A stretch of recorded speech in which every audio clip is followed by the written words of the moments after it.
Salam sejahtera untuk para pemirsa YouTube semua dimanapun kalian berada. Terima kasih kalian sudah mengklik channel ini. Channel yang memberikan informasi, pencerahan, pandangan-pandangan, tutorial untuk kalian mendapatkan kesuksesan yang berkah.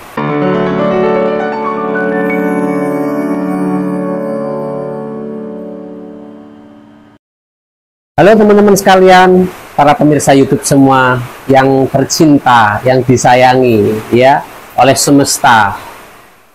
Salam jumpa dengan Papito di channel Itu Mujiga ini. Teman-teman sekalian, channel Itu Mujiga ini yang kalian sudah tahu ya, channel yang memberikan tips-tips ilmu-ilmu sederhana tetapi out of the box ya. Ini sekarang kondisi lagi hujan ya, di tempat Papito ini lagi hujan, tetapi ini aku pengen memberikan ilmu ini dimana ditemani oleh gemericik hujan teman-teman sekalian ya. Inilah alam semesta yang memberikan kenikmatan, yang kita diberikan indera untuk bisa merasakan kenikmatan-kenikmatan tersebut ya. Kita mempunyai panca indera ini yang terlihat ya, berarti kan aslinya panca indera itu namanya panca itu ada 5, indera kita ada 5 panca indera, tetapi yang keenam berarti itu sudah di luar nalar, dimana kalian mempunyai sesuatu yang berbeda dengan manusia-manusia kebanyakan ya. Apalagi di inderanya itu ada 7, dimana kalian itu sudah way out ya, itu sudah out of the box lah teman-teman sekalian. Kenapa kita itu harus memahami diri kita? Karena hal itu adalah yang paling penting, dan itu sudah termasuk dari rasa syukur kita kepada Tuhan yang memberikan nikmat ya, yang memberikan hadiah ini ya. Kalian bisa melihat, kalian bisa mendengar, kalian bisa merasakan, itu adalah kenikmatan yang harus disyukuri, dan itulah modal awal untuk kalian melakukan praktek sederhana dan ilmu yang sederhana, yaitu ilmu yang ada di channel Itu Mujiga ini. Ilmu-ilmu yang sederhana, ilmu-ilmu yang out of the box ya, saking sederhananya sampai diremehkan ya, dianggap receh. Dan karena out of the box, yaitu karena kenapa? Karena tidak banyak orang yang menggunakannya, karena terlalu remeh, terlalu sederhana.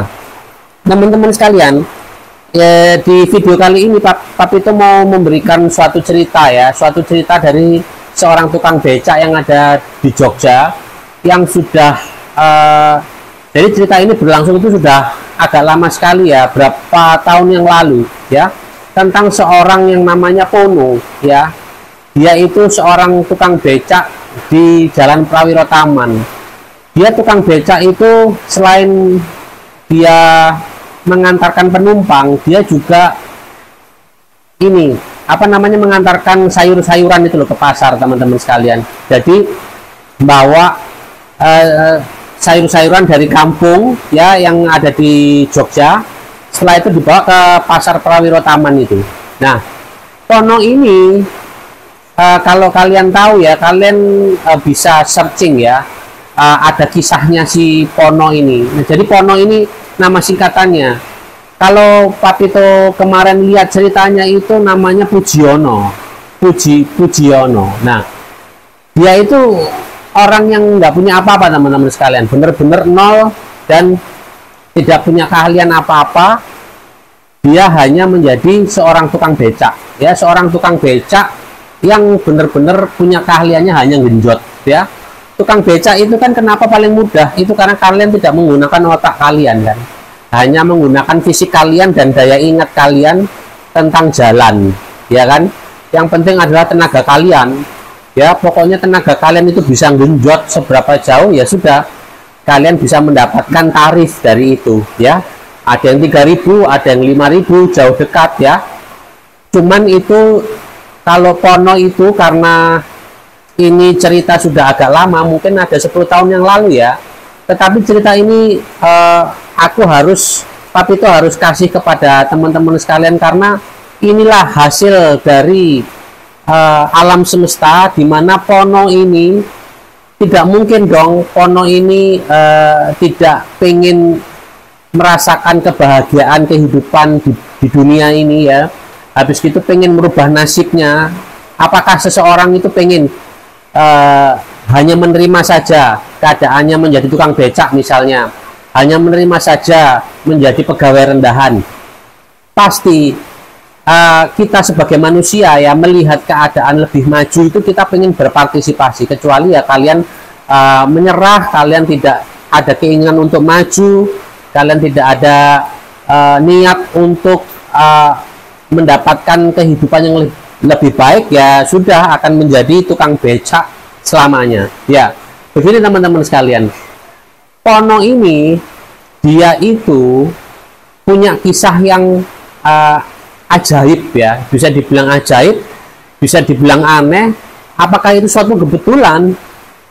Ya kalau kita memandang semuanya hanya kebetulan, itu berarti kan istilahnya ya hidup ini benar-benar tidak teratur ya. Tetapi kalau dibilang ini bukan kebetulan, berarti kan memang sudah ada jalannya ya. Nah, kalian percaya yang mana? Apakah sesuatu kehidupan ini, semua yang kita jalani ini kebetulan, atau memang sudah ada jalur yang dibuat oleh Tuhan yang menciptakan kita? Oke, dari situ aja kita berangkat ya. Tetapi Papito sekarang itu mau memberikan, kalau Papito tidak melihat ini sebagai kebetulan ya. Oke ya, kita saling menghargai ya teman-teman sekalian. Papito menanggapi cerita Pono ini bukan suatu kebetulan, karena pada suatu ketika Pono ini waktu di dekat stasiun kalau nggak salah, dia markir becaknya, dia itu menemukan tas ya, menemukan tas. Sampai pada malam hari dia bingung, loh tas ini kok nggak ada yang punya, tas ini itu ditinggalkan begitu saja ya. Dia curiga, ini tas ini apa? Dia ambil tas itu dan dia buka. Di dalam tas itu ternyata ada uang yang berjumlah total itu 42 miliar. Ya teman-teman sekalian, kalian nggak salah dengar, 42 miliar.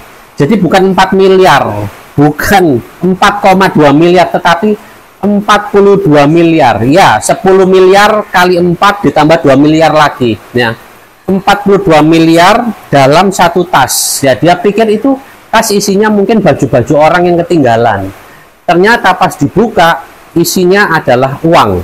Nah, dia kaget, dia bingung ini mau diapakan ini, dan tidak ada yang melihat Pono ini melihat tas itu, tidak ada yang menjamah, tidak ada yang mendekati. Jadi orang-orang itu berseliweran begitu saja. Nah, akhirnya Pono membawa uang ini dengan pasti tanda tanya besar ya. Dia gembira iya, tetapi dia curiga juga, ini uang apa, dan juga ada keinginan kalau kemungkinan dia bisa merubah nasib, kan pasti seperti itu. Akhirnya dia bawa ke rumahnya yang sederhana ya, di daerah Jogja sana ya. Dia waktu itu belum menikah, dan dia itu masih tinggal sama ibunya ya. Dia ke tempat ibunya, memang dia tinggal sama ibunya ya. Dia bilang ke ibunya, ibu saya menemukan uang ya, ini enaknya diapakan? Kita bisa beli rumah, kita bisa beli mobil, kita bisa memulai kehidupan baru, karena ini uang banyak sekali, jumlahnya adalah 42 miliar ya. Kenapa kok Pono bisa tahu jumlahnya itu 42 miliar? Karena di situ tertera, ada tulisannya. Mungkin seseorang yang meninggalkannya itu baru mengambil uang itu dari bank atau apa, berbentuk kontan ya. Dan di situ ada ceknya bertuliskan 42 miliar teman-teman sekalian. Nah, ibunya bilang begini ya, yang namanya ibu-ibu ya, buat apa sih Pono, kita itu kan nggak tahu ini uang apa, apakah tidak berdosa kalau kita menggunakannya, apakah nanti tenang menggunakannya ya. Jadi ibunya itu bilang ke Pono, kalau dia menggunakan uang ini, bisa nggak tenang kalau dia beliin mobil, bisa nggak tenang kalau dia tinggal di rumah di mana uang itu dari hasil uang yang dia tidak tahu dari mana. Sampai akhirnya dia berdiskusi lama dengan ibunya, dan akhirnya Pono ini mengambil keputusan untuk ya sudah, dia akan mencoba mencari orang yang meninggalkan uang tersebut di dalam tas, uang yang ada di dalam tas itu. Jadi dia akan mencari siapa pemilik tas tersebut, teman-teman sekalian. Nah, dari mana Pono dapat alamatnya? Itu dari cek itu ada KTP yang memiliki uang itu, teman-teman sekalian. Jadi ya kemungkinan uang itu orang itu mengambil uang itu dari bank, dicairkan untuk dia mungkin mau membeli sesuatu secara kontan ya, dengan jumlah yang besar 42 miliar. Oke, ternyata pemiliknya itu blasteran ya, yang laki-laki itu seorang orang bule, orang dari luar negeri, yang perempuannya orang Indonesia. Nah, akhirnya KTP orang bule itu dan ada alamatnya di Jogja. Jadi sepertinya mereka itu bertempat tinggal di Jogja, teman-teman sekalian. Si orang pemilik tas yang berisi uang 42 miliar itu. Akhirnya keesokan harinya Pono mencari alamat tersebut dan akhirnya ketemu sama orangnya, dan dikembalikanlah tas yang berisi uang 42 miliar itu ya. Dengan begitu saja si pemilik tas itu tidak memberikan apa-apa ke Pono. Jadi pemilik tas itu juga kaget, kok bisa ketemu, dipikir itu sudah hilang, mereka sudah putus asa ya. Akhirnya dengan saking gembiranya kedua orang ini yang mempunyai tas ini ya, pasangan suami istri ini yang punya tas ini itu tidak memperhatikan Pono lagi ya, saking happy-nya. Nah, Pono tidak berharap apa-apa, pokoknya dia sudah mengembalikan tas itu, dan dia tidak dianggap sebagai pencuri ya kan, karena uangnya juga lengkap, tidak ada dia mengambil selembar pun dari tas itu. Nah, setelah dia mau pulang dan mau mengambil becaknya, apa yang terjadi? Becaknya hilang, teman-teman sekalian. Becaknya Pono itu hilang. Bayangkan, dia itu mau berbuat baik, dia mau jujur mengembalikan tas yang berisi uang 42 miliar ya, dengan dia tidak berharap apa-apa dari si pemilik tas ya. Itu bagusnya ya. Ya memang kalau kita mengembalikan sesuatu dengan ikhlas, ya sudah, uang itu bukan punya kita ya. Orang itu mau memberi atau tidak kan terserah ya. Tetapi yang berita tidak bagusnya lagi, Pono itu memarkir becaknya di luar tempat tinggal si pemilik uang itu kan, dan itu hilang becaknya. Becaknya itu hilang, diambil orang, teman-teman sekalian. Bayangkan, dia mau berbuat baik, kok dia tertimpa masalah ya, dia tertimpa musibah ya, di mana dia mengembalikan uang itu malah jatuh tertimpa tangga. Becaknya yang dia beli pakai uangnya dengan seadanya itu hilang, teman-teman sekalian ya. Akhirnya Pono pasrah, Pono pulang dengan dia berjalan kaki dan mengendarai kendaraan umum sampai ke rumahnya ya. Nah, ceritanya belum berakhir sampai di sini, teman-teman sekalian. Nah, ini keajaibannya ini baru terjadi. Si pemilik uang itu, dia itu baru teringat akan jasa si Pono ini. Jadi si Pono ini sebelum dia menyerahkan uangnya itu, dia itu ditanyain sama si pemilik ini, namanya siapa, rumahnya di mana ya.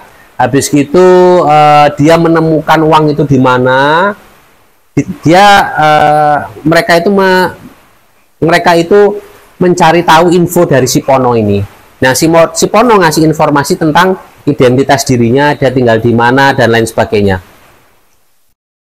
Si Pono itu dicari sama si pemilik tas ini, ya. Dia datang ke rumah si Pono. Dan apa? Si pemilik tas ini tetap tidak memberikan uang sebagai balas jasa, tetapi Pono diajak pergi ke Switzerland, ya, ke negara asalnya si pemilik uang itu yang laki-laki. Jadi pemilik uangnya itu laki-laki dari Switzerland, nikah sama orang Indonesia, sepertinya seperti itu ya.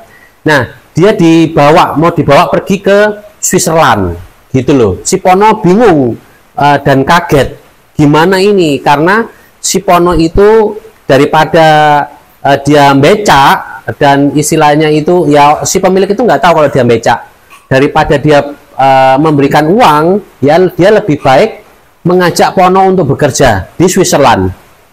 Akhirnya Pono dibawalah ke Switzerland, teman-teman sekalian. Nah, di Switzerland itu Pono diajari itu bertani, bercocok tanam, karena si pemilik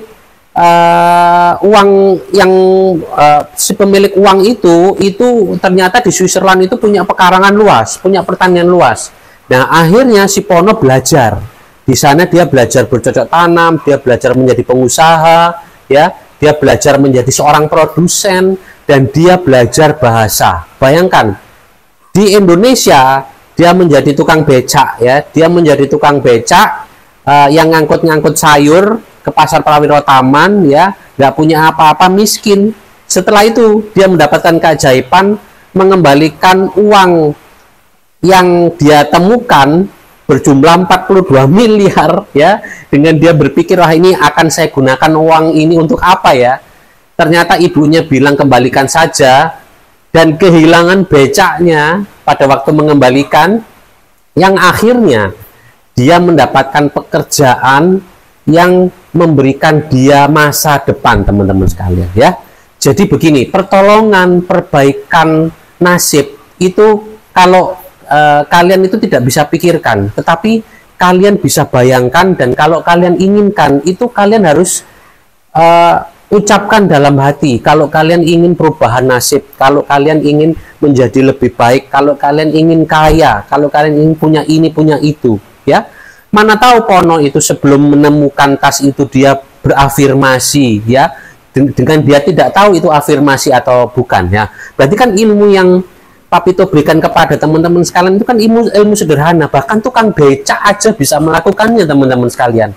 Tukang becak yang apa ya, yang tidak berpendidikan, ya, yang kerjanya itu cuma genjot becak, teman-teman sekalian. Berarti kan dia itu mungkin berimajinasi kalau lagi nongkrong, ya, lagi nyantai, lagi nggak ada pelanggan atau lagi nggak ada angkutan, dia santai sambil bayangin gimana kalau dia itu menjadi orang kaya, gimana kalau dia itu bisa mempunyai kehidupan yang lebih baik. Tetapi sama dia juga sudah, setelah dia bayangkan dia lepaskan, dia tetap menjadi seorang tukang becak, karena profesi dia tukang becak dan dia tidak bisa apa-apa lagi selain becak, teman-teman sekalian, ya. Berarti ini adalah pertanda semangat untuk kalian. Ayo teman-teman sekalian, apapun keadaan kalian itu masih punya modal untuk berimajinasi, bervisualisasi, berafirmasi, tetapi dengan keadaan tenang dan bahagia. Jangan memaksa, ya.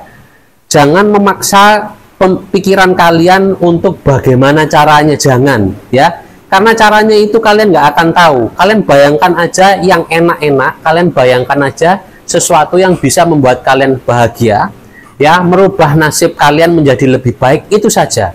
Nanti biar alam semesta yang membuat caranya, teman-teman sekalian, ya. Tetap berdoa kepada Tuhan.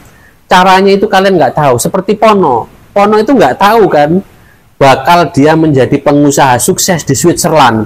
Dan kalau kalian googling, kalau kalian search, ya, di Google, itu kalian Pono tukang becak di Prawiro Taman yang menjadi seorang pengusaha dan punya beberapa usaha di Swiss. Di Swiss loh, teman-teman sekalian. Kalian tahu nggak, Swiss itu adalah negara di mana negara itu negara mewah, teman-teman sekalian. Kalian bisa lihat Swiss itu salah satu negara yang mereka itu membuat barang-barang mewah dan otentik. Dan di sana itu tidak murah, di sana itu biaya hidup juga mahal, dan bisa dibilang Swiss itu salah satu kota yang indah dan bagus. Nah, teman-teman sekalian, bayangkan seorang tukang becak yang genjot di Prawiro Taman, rumahnya di kampung, bisa tinggal di Switzerland, ya. Dan kalian tahu, Pono itu setelah dia itu pindah ke Switzerland dan kerja ikut orang yang mempunyai tas itu dan uang 42 miliar, orang itu, pasangan itu meninggal dan mereka tidak punya anak. Akhirnya semua harta yang mereka miliki itu jatuh ke tangan Pujiono ini, ke tangan Pono ini, teman-teman sekalian. Bayangkan, itulah dimana kehidupannya berubah, ya. Berarti dia kalau dia tidak mengembalikan uang itu, dia hanya dapat 42 miliar, ya, dan itu bisa habis, ya, dan itu bisa habis. Tetapi pada saat dia kembalikan dan kehilangan becaknya, berarti apa? Alam semesta tidak mau dia menjadi tukang becak lagi, ya.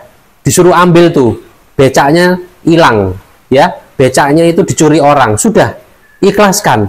Berarti kalau kalian kehilangan sesuatu, entah itu usaha kalian yang sekarang atau apapun itu, berarti itu sudah bukan jalan kalian lagi, teman-teman sekalian. Kalian harus berpositif thinking kalau kalian akan mendapatkan sesuatu yang lebih baik dan sesuatu yang lebih besar, ya.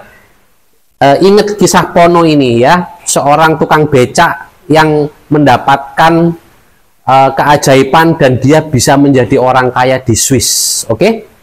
Terima kasih teman-teman sekalian. Papito bersemangat banget karena ilmu sederhana ini itu banyak testimoninya. Papito pengen kalian sebagai manifestor juga mempunyai testimoni-testimoni keajaiban di mana kalian hanya menggunakan ilmu-ilmu sederhana dengan modal hanya imajinasi, visualisasi, bisa mendorong kalian menjadi orang sukses, ya, menjadi orang yang bervibrasi tinggi, ya. Teman-teman sekalian, terima kasih kalian sudah menyimak video di channel Itu Mujigaya kali ini dengan hostnya Papito. Mudah-mudahan kalian tercerahkan, mudah-mudahan kalian mendapatkan ide, mendapatkan pandangan-pandangan positif, ya, bervibrasi juga makin positif dan makin tinggi, supaya kalian dapat menjadi orang yang makin kreatif, makin sukses, dan menjadi orang yang selalu dalam keberlimpahan dan keberkahan, ya, teman-teman sekalian.